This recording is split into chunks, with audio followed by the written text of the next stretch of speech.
देखा आज के हमार गीत बाटे। आदमी बहुते पढ़ा लिखा हैं, उनकर मेहरारू थोड़ा अनपढ़ गंवार मिल गई हैं। तो वही के भाव में हमार गीत बा।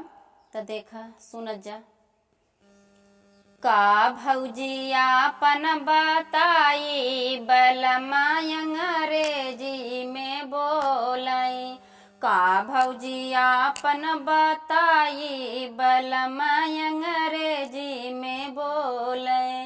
अंग्रेजी में बोले हो अंग्रेजी में बोले। हम सीखा है जरा वाटर लिया दो। हम सीखा है जरा वाटर लिया दो। मैं टमाटर दई आई बलमा अंग्रेजी में बोले। मैं टमाटर दई आई बलमा अंग्रेजी में बोले।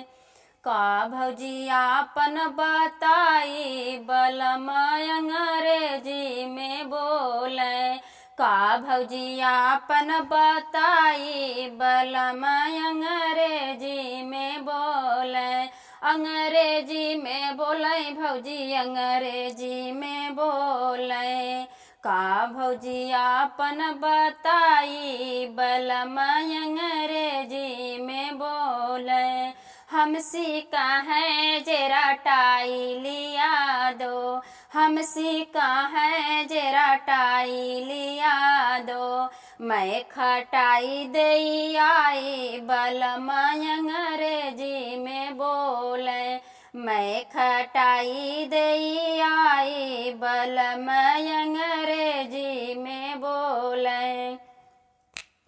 का भौजी आपन बताई बलमा अंग्रेजी में बोले। का भौजी आपन बताई बलमा अंग्रेजी में बोले। वाइफ कही के हमके बोला मैं। वाइफ कही के हमके बोला मैं। मन में हम मुस्काई बलमा अंग्रेजी में बोले। मन में हम मुस्काई बलमा अंग्रेजी में बोले। का भौजी आपन बताई बलमा अंग्रेजी में बोले। का भौजी आपन बताई बलमा अंग्रेजी में बोले।